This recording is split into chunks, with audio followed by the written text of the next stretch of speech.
Joining us now is 22-year-old Mikey, and also joining us is Ari, an owner of a successful law firm.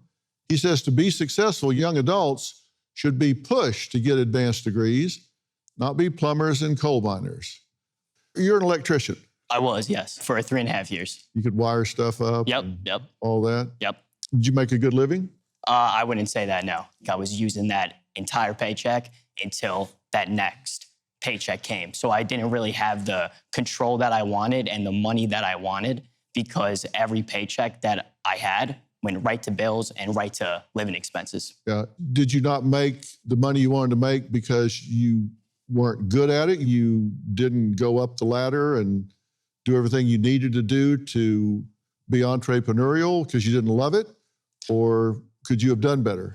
Well, yeah, I mean, if I wanted to go through that path of working those 40, 50-hour weeks, I could definitely do that. But I saw that I didn't really want my life to be like that. You know, I kind of wanted more time to do what I want, when I want, instead of being locked down to a job just so dedicated to money. Like, money is the only thing that everyone worries about. Yeah. You know? Now, Ari, you work a lot, right? I do. Because you have your own law firm. I do. As a litigator, you put in a lot of hours, and just because you got an advanced degree, it doesn't mean you're going to work from 9 a.m. to 11 a.m. and that's it. As a matter of fact, getting that degree was a lot of hard work. I've worked construction, and one of the reasons I wanted to do something different was getting a degree, by the way, doesn't make you a better person or a worse person. I just want to be very clear. Yeah, this is just another thing on the wall. But it gives you a certain set of skills. And those skills statistically show that as a group, you have better chances for better income, better quality of life, and a better life for the next generation. Now, if you want it easy, never going to happen. So if you want to just sit home and click, click, click, not going to happen. Well, that's true whether you're in the trades or whether you have an advanced degree.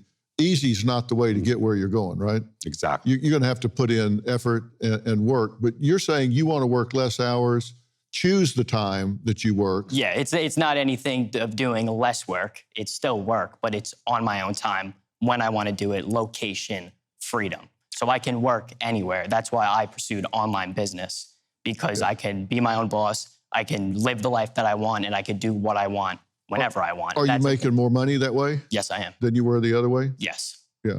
So that's working for you. Yeah, it's working. It's just a lot of people wouldn't say it's working. A lot of people say it's lazy. But in reality, I work every single day. I work 7 days a week, but it's just different type of work that I'm passionate about, because I can do the things I love. That's the main thing that I see. My main message out there is that time is more valuable than money. Numbers, they don't lie. Numbers show that you have higher life expectancy the better your education is. Give you an example. Someone who hasn't finished high school has a 14.2 year less life expectancy than someone with a master's degree. It wasn't always this bad, by the way, and it's going to get worse and worse. These industrial jobs, blue-collar jobs, great jobs, honorable men and women working hard, not every one of those jobs is going to be here. The service industry, which is a skilled labor sector, your lawyers, your doctors, your tech guys, your engineers, people who have certain degrees, a master's in business administration, an MBA, a physician with a specialty, a lawyer, a litigator, a teacher, a professor. These are going to be specialized, highly skilled economies of the world. Now, from agriculture, we went to industry. We went to hard, sort of factory work. From that, we're going to the age of information. Now, I just don't want to break this down on this is better for you, this is better for Johnny, this is better for Jamie. This is better for America. Yeah, okay. Well, take a breath there for a minute. Take a breath. This isn't a closing argument yet. But the fact is, we're going to have 3 million trade jobs open in the next 4 to 5 years with nobody to fill them, because this building you're practicing law in, this courthouse that you're trying cases in, they're made up of wood and electrical. You got to have lighting, you got to have plumbing. We don't have people to fill those jobs coming up because the baby boomers are aging out and there's nobody to fill those trades, and they're going to be in high demand to fill those jobs. And the reason there's that difference in age has to do with a whole lot more than just the job they're doing. It has to do with how good a benefits package they have, what kind of health insurance they have. It's not just the work they're doing. There's a whole lot more to it than that. So I suggest that's an oversimplification to just say the occupation determines the outcome. You spend your money, it'll come back eventually. If all else fails, I can always marry rich, so then I'll be rich forever. How am I supposed to find something I actually want to do for the rest of my life if I don't like any job? There's not one job you can suggest to me that I'm going to be like, oh my God, yes, I definitely want to do that for the rest of my life. Does it look like I want to get up at 6 a.m. every day for the next 60 years? No, I'm too pretty for that. Well, I had a little surprise for Lucy when she landed in Texas, and it involves some of the on-the-job training with Texas master plumber Roger Wakefield. Let's take a look.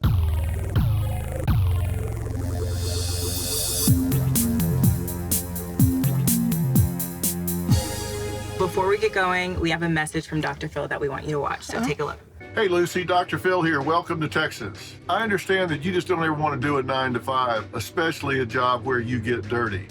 Awful lot of your generation is that way. They just don't want to get down in there and put in a day's work for a day's pay. But I've got an experiment I want you to do because I'm going to hook you up with master plumber Roger Wakefield.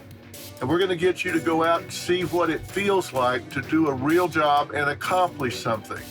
Now, come on, you can give me one part of one day to get out there and get your hands dirty and do something where you say, hey, I did that. I got that done. So give it a shot, Lucy, and I'll see you in studio.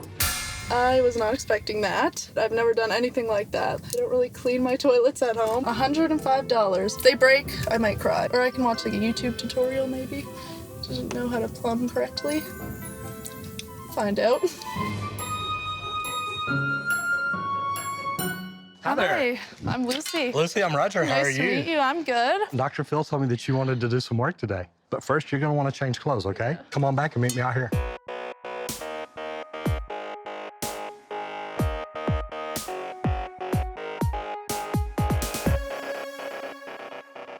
This looks more like it. It's not like it for me. We're going to install a tank down here. So Oh. I need a hole dug. I've got some safety gear for you. These do not match the outfit. Okay, safety gear does not always match.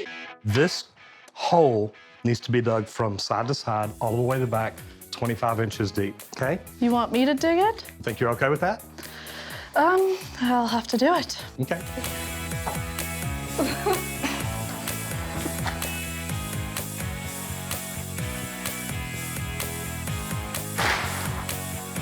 I think I'll stick to the gym. So look at this other thing. Sounds good. Can't be worse than that. See, we got a toilet in here? Okay. Oh. It's got a little clog in it. Oh. So just open the lid, take a peek at it, and I got a bucket here for you to look. Ew. It's okay, you can handle it. Oh my gosh. Just raise the seat up. Ugh. So all that, just pull it out by hand. That's what the gloves are for.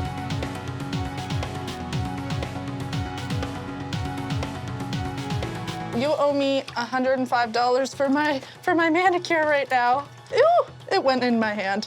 It actually went down the glove. It's good, I got it all. I can't even get anything else, it's good. Are you ready to go ahead and fill out the job application? No. I'll tell you what, you really did pretty good today. Well, thanks. Your nails survived. I know, right? That So, was my number see? one priority. So after being here today, do you have a little more respect for people in the trades? I do have way more respect for what their jobs are like. It's hard work, but I hope I'm never back here ever. Oh, yeah. All right, now, Lucy, you say the whole experience wasn't that bad, right? I mean, you got Yeah. something done. Most definitely, it was a good time. I felt really good. I mean, I always had respect for blue-collar workers, and I'm never gonna be back, but yeah, it was a good time. You're not going to sign on. No, I was thinking about it, but no. What's your attitude about people that do that kind of work? It's not for me, but I think that if you can make money doing that and that's your passion, that's wonderful, but it's not my passion. Yeah. When she was picking up that stuff out of the toilet bowl, why would anybody want to go and do that for a job? With all the opportunities that we have nowadays, you don't have to do that type of work to make money, you know? If everything you do is just what you want to do, grow up. Yeah, I but mean, that doesn't, you don't just get to do what you want to do. That doesn't make any sense to me because we all have one life. Why aren't you going to wake up and do what makes you happy every single day? You don't get to do everything you want to do every minute of every day. I don't want to listen to you prattle on about everything you're talking about that's every minute of every 100% day. false. No, I know. No, sometimes you do what you want to do. Sometimes you do what you need to do. 100%, but that's with everything in life. But why would you do something that you hate the majority of the time? You shouldn't. And then I think when you grow up a little more and get married and have your own children, and you're spitting this at them. I wouldn't be spitting that at them. And you're telling them you don't have to do what you don't want to do. You don't follow your dreams. Just follow your dreams. You know what I'm going to tell them to do? Yeah, but how are you saying follow your dreams? I'm going to tell them to follow me because I'm their leader when they're in the home. Okay, and I'm going to teach them to work hard. But at the end of the day, my father... No, but hold on. And I'm going to say this. Everyone in this room, we're all somewhat entitled. We live in America. Yes, 100%. And we all have some sort of entitlement. Yes.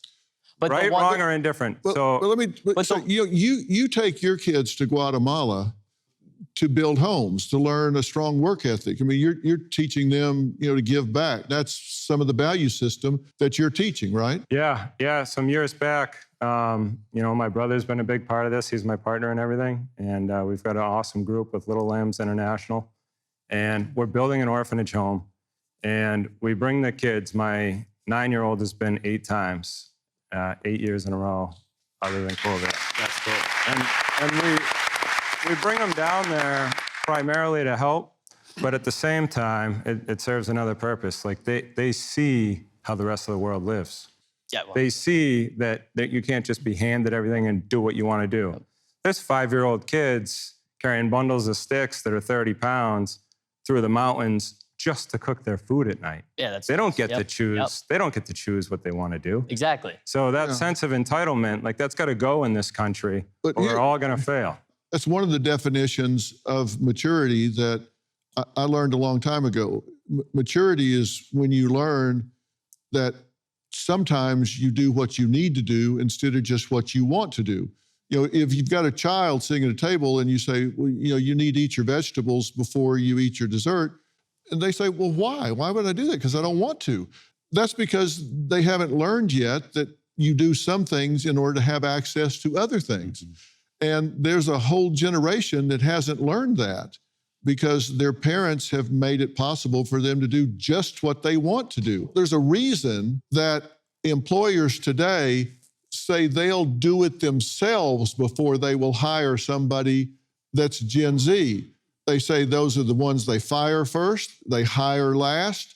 They just simply aren't willing to do what they need to do to make a business work. And these jobs can provide a lot of families a decent living. If you look at average income, construction managers, $112,000 a year. Truck drivers, over $100,000 a year. Elevator, escalator installers and repairers, $100,000 a year. Power line installers and repairers, $78,000 a year. And these are averages. These aren't people that really bust it.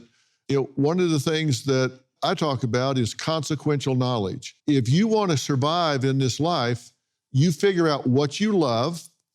Find something you're passionate about. And if it's important to society and you develop vertically in that job, in that skill set, then it's something society needs. You're consequential. And consequential knowledge is something they can't replace you by noon tomorrow. Mm-hmm. Pushing a broom is honest work.